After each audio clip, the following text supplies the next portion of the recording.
they were stability of electoral materials. You know fully well that, look, it's either INEC will go ahead to conduct election in some states and not conduct in others, like it happened in 2011, but midway they had to call off the election, or the INEC will call off the election completely. Because in some states, even when materials arrive, result sheets were not available. And so, when you juxtapose all of this, the only conclusion that you can draw is the fact that it's either INEC intentionally walked from the answer to the question, or they saw the clear signs from that the process was going to be compromised.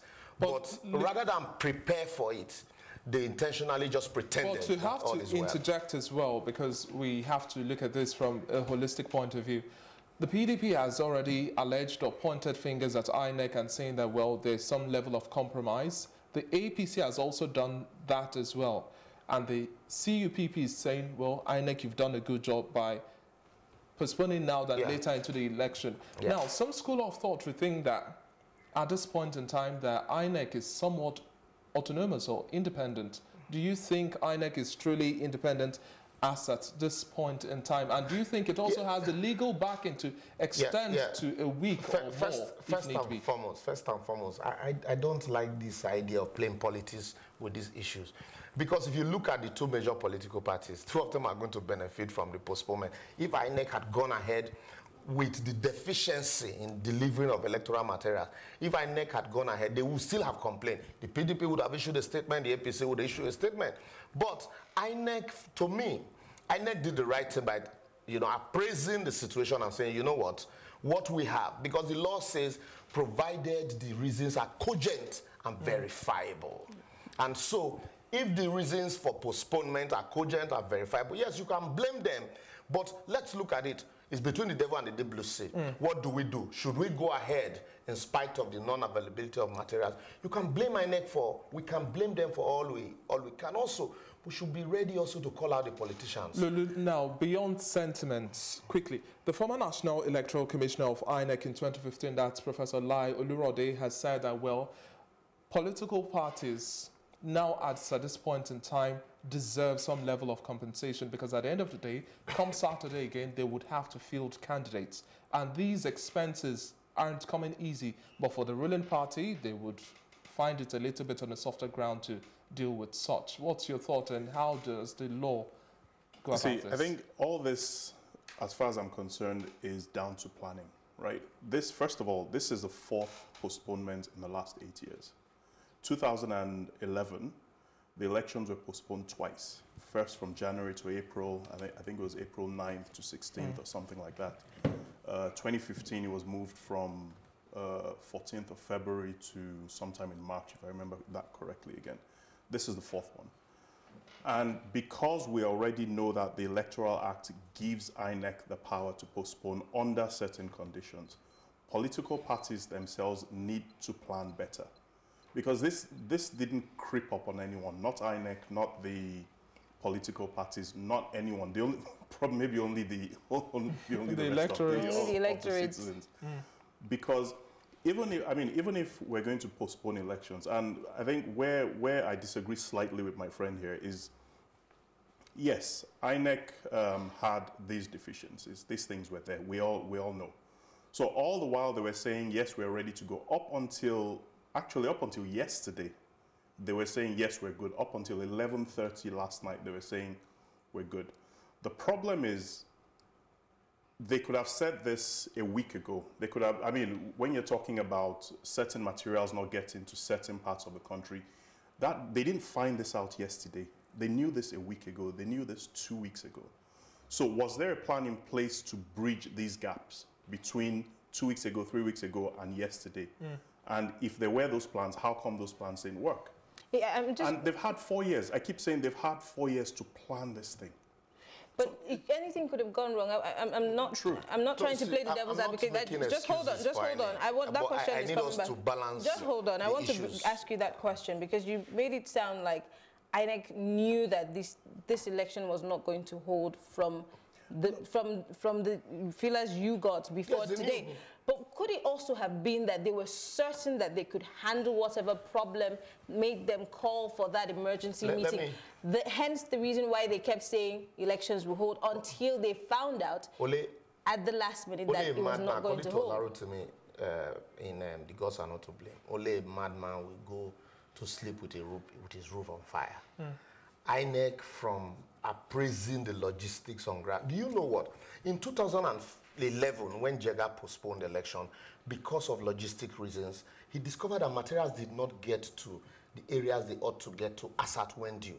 Some materials got to certain areas, others didn't get to.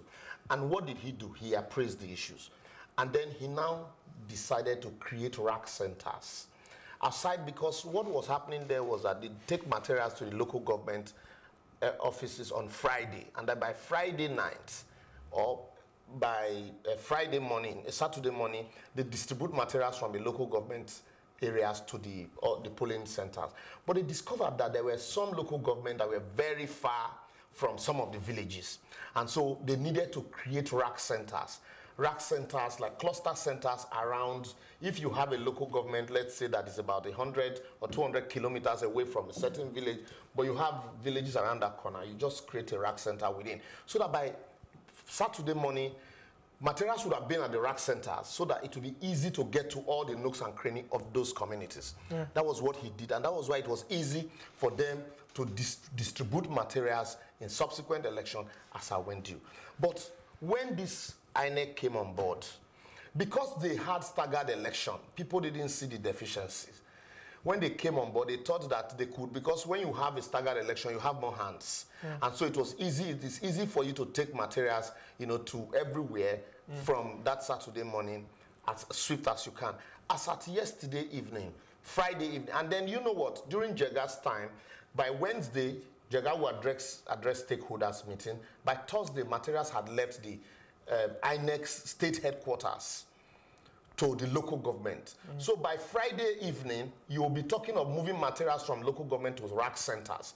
But if by Friday night, people were still at CBN, at the state headquarters, to collect materials that have not moved to local government and subsequently to rack centers, the only conclusion you can draw is that these materials will not get to where they are going by this time. But the question is, why isn't INEC following the Jega plan if it worked in 2015? Or is it that we have a problem with continuity and this is ditto for even our leadership? Yeah, I think it goes beyond continuity because, project management, for example, right? And one of the things that we do as PMs is we conduct an after-action review after any issue, right? And what I would have expected INEC to have done, not even just this year, but over the last 8, 12 years, is after every election, you conduct an after-action review. What did we do well? How can we improve on this? What did we do badly? How do we prevent this from happening again? The fact that we postponed elections twice in 2011. And so it is said, it was better with all the challenges to say, look, you know what, let's, put a stop to this and reappraise.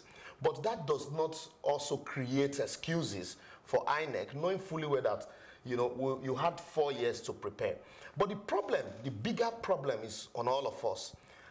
We forget that the end of one election cycle, like my friend has said, begins another election cycle. And so after INEC retreat, because after every election, they go for a retreat and they appraise all the challenges. But after the appraiser, the rest of us started playing politics with all the issues. We went to sleep with INEC. INEC went to sleep with the electoral processes. One, all the loopholes, when had said that they were going to ensure that they introduced, simultaneous, not just simultaneous accreditation and voting, that they were going to be transmitting accreditation to the collation center simultaneously. And so people were asking, some of us as observers asked, what have you test run this process? We have not seen anything on ground to show truly that you're going to do this come February.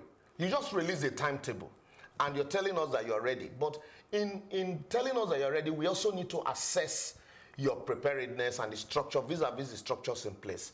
And we aren't seeing any. But rather than Nigerians, apart from you media houses that were interrogating these issues, a lot of people started making excuses for INEC also, because if you ask, it's as if you don't like the government in power, as if INEC was an extension of the government in power. But the government in power is who appoints the person who sits at the helm of affairs. And so an attack on the INEC chairman is somewhat of an attack on the president. I'm just saying, and that has led us to where we are today. But again, we as Nigerians have a role to play in all of this, just as he has said. My question still is, why do we always wait till the last minute to start crying foul or seeing, you know, all of the mistakes that have been made when we had ample time to deal with this? Absolutely. I mean, I think that's the most unfortunate part of this. I remember 4 years ago, 2015, when the postponement was announced. I believe it was announced about 6 days before the election. And we're all up in arms. Why would you do this? But now, when you think about it, 6 days, you would think that 6 days is better than 5 hours before the election, especially considering the fact that, like he said, many of these challenges were not new. Many of these challenges, it wasn't just that they weren't new. Many of these challenges have repeated themselves almost every year for the past 8 years. So why on earth would any government body, any organization, public sector or private sector, do things, not put things in place to prepare for things that they know happens almost every 4 years? We're talking about INEC offices getting burnt and election materials getting burnt. These things aren't new. These things happen. These things have happened, have been known to happen. So why wasn't there adequate security at these INEC centers? We're talking about rack centers and making sure there's a timeline to get the materials to certain areas so that they're there by certain times. And we knew these things. We had sort of midterm elections in, I think, Ekiti, Ondo, Osun. Those would have been times to test run preparedness for February. Whether that happened or not, I don't know, but those should have happened. Well, we describe those elections as litmus tests that INEC should have learned lessons from. But this time around, which areas, as a legal practitioner or somebody who understands the law, which areas do you think we should be making amendments when it comes to releasing of funds for INEC? Because no doubt, I would say, some quarters have proved beyond doubt that this situation we are having right now and the inefficiencies with the distribution and mobilization comes from the fact that we've had late release of funds. Now, what sort of amendment should we be thinking of? Because you said as the cycle ends, another is starting. Yeah. So as the night assembly is coming into play, what should be done next? So first of all, I would disagree with the premise that, because I think in Nigeria, we tend to see funding as an issue with everything. So when there's an issue, you don't throw money at everything. And that's not what I'm saying here. But my point is, I don't believe that funding was what caused whatever it was that happened at 2:30 a.m. today. I honestly don't believe that's what the issue was. I think it's bad planning. Because whether or not But you need money for planning. Very true. You need money for planning. But if you have money and you don't have a plan, it's the same thing. You get the same result. And I don't see how getting funds earlier, if you have a bad plan or if you don't have a plan, would have made a difference. Let's just get things right. If we have a good plan, how soon do we have the budgets released for INEC to start working? Sorry, quickly. Okay. I believe strongly that funding is key for INEC. These conduct election next week. You know, so when you hold on tenaciously to a portfolio without adequate preparation, it also, no matter the money that is given to you, like my colleague has said, you won't be able to go far. But in appraising the budget, we need to look, 4 years budget. INEC, what's your 4-year plan? Forecast. Let's begin to discuss these issues and review every year. And so you don't have to wait for somebody so that we won't, insinuate, because whether you like it or not, people will say it is the money that caused the problem. So that we won't insinuate that the budget that was just released to you less than 6 months to election, you know, you can always create problems from there. I said, well, because now, gentlemen, beyond sentiments, now, under the circumstances, some school of thought or some sector have described this as an inexcusable failure on the part of INEC, saying that, well, it's because of XYZ, and we need to shift the elections. But do you think the call for a resignation this time around makes any legal meaning, or it's just a waste of time? In closing, I think the idea of resignation or firing of the INEC chairman makes absolutely no sense right now. It's going to create more problems. We've said, well, they've said the election is going to happen next week. How does a change of leadership right now, how does it help to do a new INEC chairman coming in a week to what should be the next election absolutely makes no sense. What I would do, though, if I had the power to do it, would be to fire whoever I need to fire after the elections. Because this, I mean, the rest of the world is looking at this election, for God's sake. Liberals, quickly right now, firing them now. Do you think February 23, March 9, we're going to have these elections, or another postponement is looming? Like Omomi would say, if you ask me now, who I go ask. Because as it is now, we are not certain. Some people have said, if it took you 4 years to prepare for election and, you know, 4 years down the line, you're asking for 1 week extension, it means that you were never prepared. And so that thing that you couldn't prepare for 4 years, for 1 week won't be enough for you. And so also, I do not really believe that, you know, we are very quick to call for resignation here, and yet we don't resign. And so I also do not believe that resigning is the option now. Why I admit that, you know, identify the problems that have happened, the best decision to have taken was what they have done. But also those problems are inexcusable. They knew that those problems were there. They ought to have surmounted the problems. But let's assist them, call out those that are wrong, and then assist them to go through the process seamlessly. And thereafter, we can now begin to melt out punishment appropriately.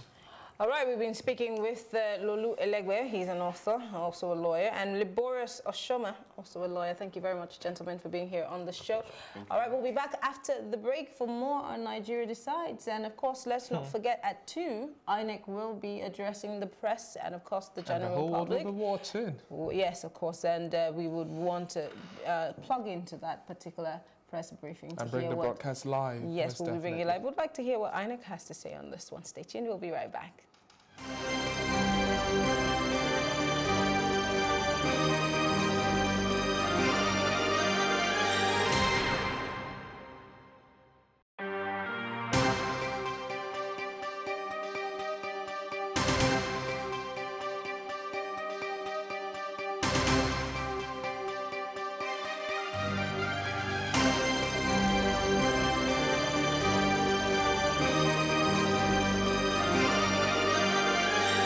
I don't know if he comes across as being sincere, because a lot of people, like what people are saying now, is they feel the government has a responsibility. I don't know about that. I feel INEC has a responsibility to have held this election when it was due, because all along the INEC chairman has been saying that they are ready. I was not one of those people who predicted that the elections would be postponed. I did believe that it could be, but not strongly. I just felt there was no other reason, because the INEC chairman, Mahmoud, had come out to say several times that he had all he needed to conduct the elections, and INEC was very ready, specifically saying they will not postpone the elections. So I think Buhari is just echoing what is happening, what people are thinking, and there's nothing special he's adding. He's called for calm and expected that called for calm. He said everybody should just be peaceful and let's wait for further information. He said, of course, he's in Daura and he's going to Abuja. INEC wants to, they want to have a meeting generally. So he hasn't given us any new information, but then I just think it's basic information that everybody, how everybody is feeling right now about the postponement. Yeah, now, you're the one with the crystal ball this time around. Do you think we would have the elections as well holding on February 23 and March 9, looking at INEC saying, well, we have an extension of 5 more days to go to prepare, get our acts in order. Yes, they've accepted the blame that they didn't do the needful to have the election on the 16th, that's today. But come February 23, they are going to have all of that done? And what do you also expect from today's broadcast from INEC? What I would expect INEC is to come on to TV and talk to us as co-heirs in this democracy race and tell us this is our problem. If you say 5 days, please have 5 days. If you cannot do 5 days, tell us. You know, one thing I like about IBB is he talks to us. He makes us feel, even though he's telling us a whole lot of whatever, but he talks to us. Let them talk to us, explain things to us. Talk to us not as if they are superior to us, because it's our money that is funding them. And then they talk to us and tell us, but sincerely, if you had 3 or 4 months to prepare for an election and you could not prepare for it, now, what will 5 days do? And secondly, somebody was saying that NAS did not give them money on time. Fine, NAS did not give them money on time. You as the chairman, when NAS gave you the money and it is 3 months to the thing, you call your team and say, can we do this, or let us postpone it? Then you come out and say, NAS gave us money so late and this. But not now that the postponement is here, you're now blaming NAS. You don't blame NAS. You agree that you have election. It is your duty to see that these elections hold. Now the elections don't hold, and unfortunately in Nigeria, we don't have culture of resignation. So since there's no culture of resignation, what he should do is talk to us. Talk to us as human beings and explain things to us. But really, I don't see them having this election 23rd. Oh, wow. Would you like to add something to it? Because you just said, wow. I'm not good with predicting these things, because as at last night, when INEC was still telling us that elections will hold today, they were so sincere about it. And at that point, they must have known that there were logistics problems. But as at last night, early last night, they were still sticking to their guns that elections are going to hold. So I can't predict, but it will be very disappointing and very angering if the elections are postponed from 23rd again. Some have said that, well, since they laid the blame on the distribution of some sensitive and non-sensitive materials, 5 days is a long while to do that. But in case if things continue to go down south, I know behind the scenes we talked about, if there was any likelihood that we would have an interim government. I wouldn't talk about an interim government. If anything at all, just like now that they are postponing the elections, the government on seat would continue. If they further postpone it, or if any other thing comes up, we still have up to May 29th, so they can't possibly want to say it's now June 12th, by the way. Oh, yes. Are they handing over on June 12th? I don't think they are handing over. It's the new democracy day. Have they done the needful? Yeah, constitutionally, you can't just decide to hand over June 12th. Well, that's a whole kettle of fish. Exactly, so I don't want to go into that. But then I don't see the provision for that interim government. You know, if INEC decides to postpone to maybe to March, end of March, or to even April, which I don't want to see. I don't even want to go and discuss such thing. But let's see. I'm very hopeful that 23rd is the day we'll have the presidential election. Obi? I feel that we need an election that everybody will beat their chest and say, this election brought out this man, it was fair and fair. They should stop all these games of rigging, all these games of carrying ballot boxes. They should stop all these games and know that 180 million Nigerians they are playing with their lives. Do you think this, because the way you say it, it seems like it's very easy. You just snap a finger and then all of the drama that happens during elections go away. I mean, even with this postponement, do you think that there will be any change whatsoever as to how we approach elections in this country? No, what this postponement signals to me is a sign of desperation. How so? It means that maybe somebody somewhere is desperate. And so whatever they would do before, they will do it better now. But I cannot talk much about it. But that for me is one sign. And also it makes me, I don't have confidence in INEC doing a free and fair election. Because 3 days before you were told, you said someone had to travel down to my place to wait for the elections. Those people, I don't think they will be so enthusiastic to do it again. There are people who traveled outside outside the state because INEC did not relocate their PVCs.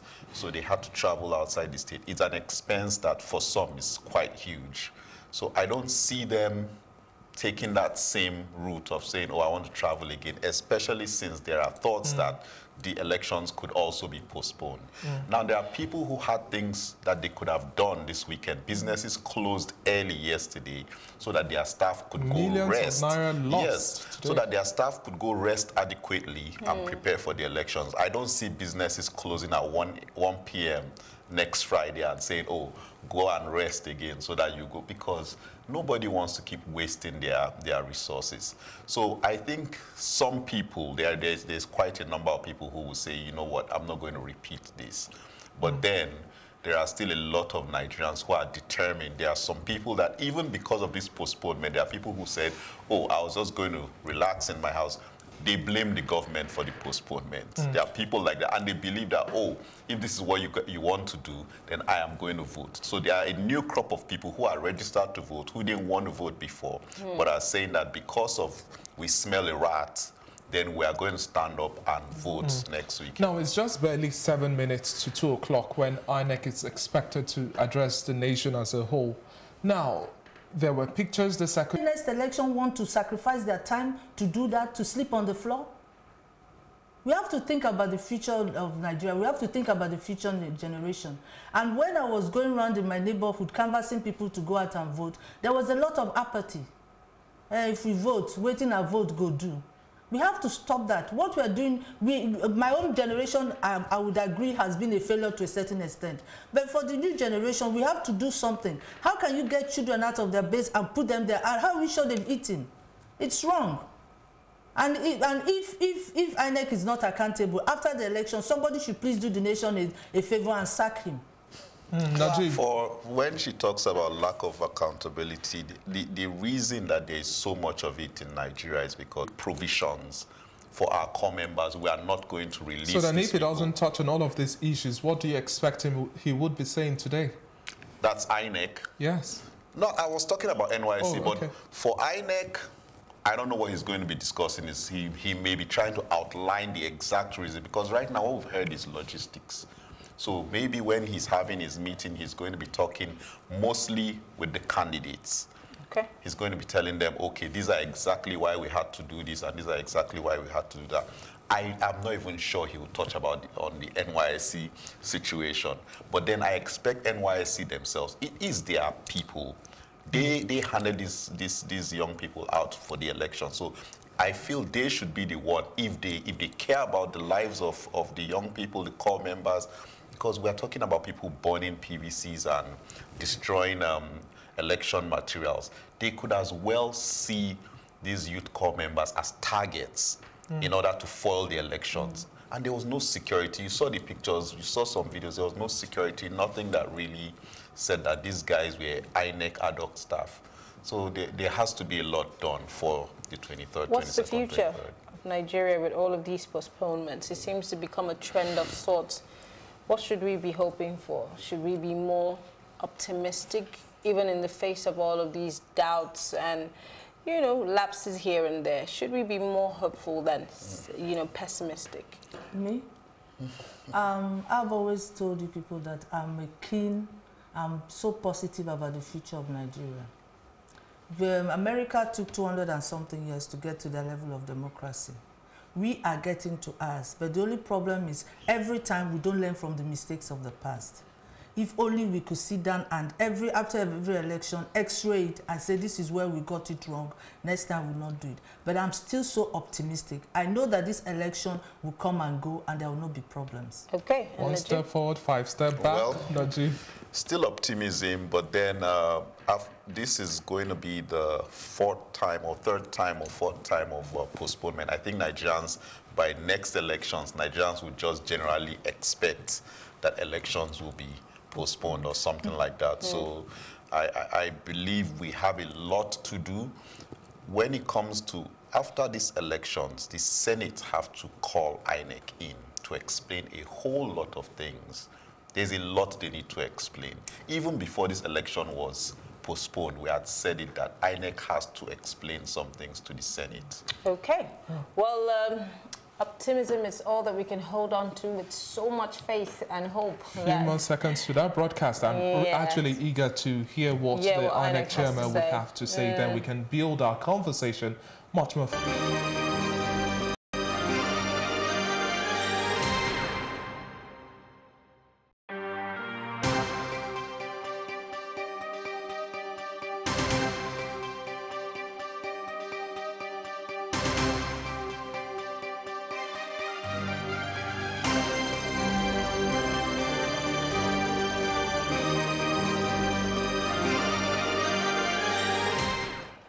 It's still the Nigeria Decide studios, and we are Plus TV. We're live in our Lagos studios. Of course, we did say that we will be bringing you reports as it concerns the suspension of this elections today from other parts of the country. Now, we, of course, earlier on today, we spoke with Ahmadine Uyi, a correspondent from Abuja, as he kind of, related. He's brought us more details, actually. So we have reports from Abuja, and then we also have Ifeyinwa Aronu, who went out to fill the polls of Lagos as well.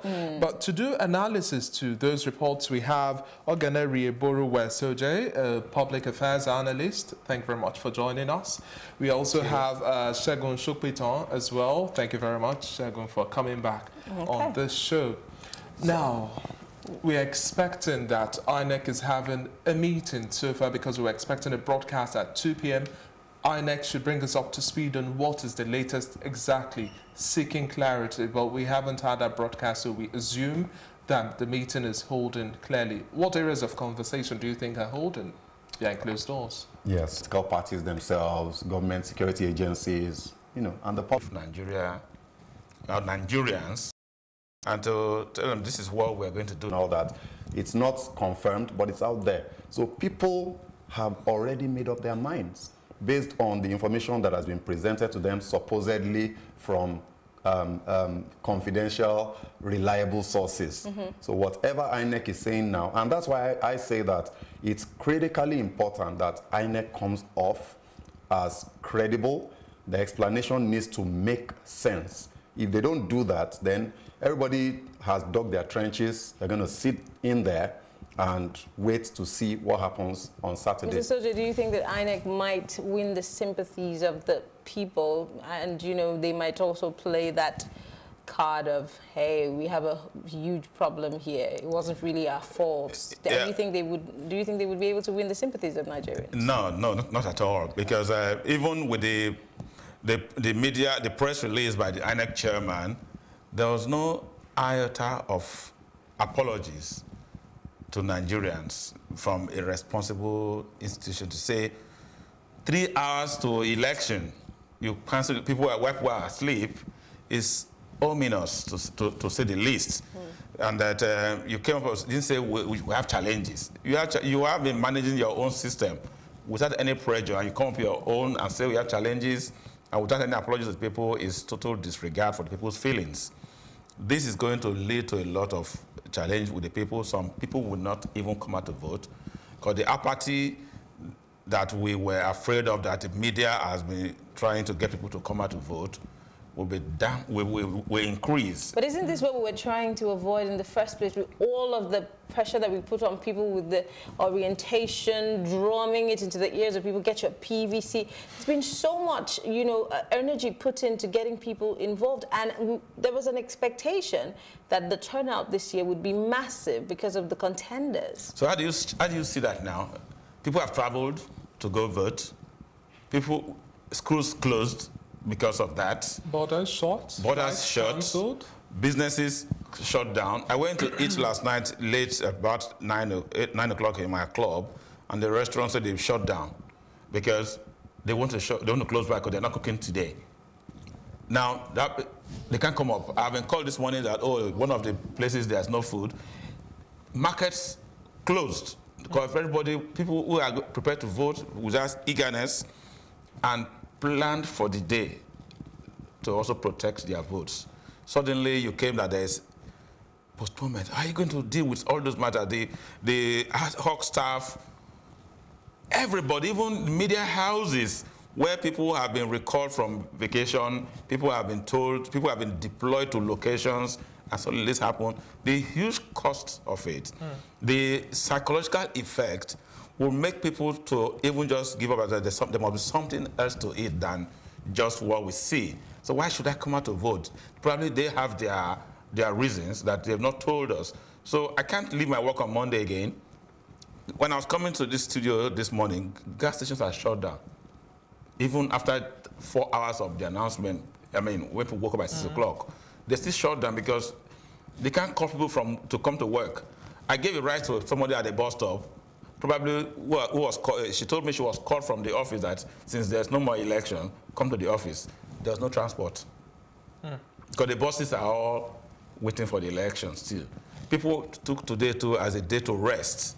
So if I then comes up and says, okay, now we're going to meet, they said, let them do what they want. Weddings were actually cancelled and much more as well.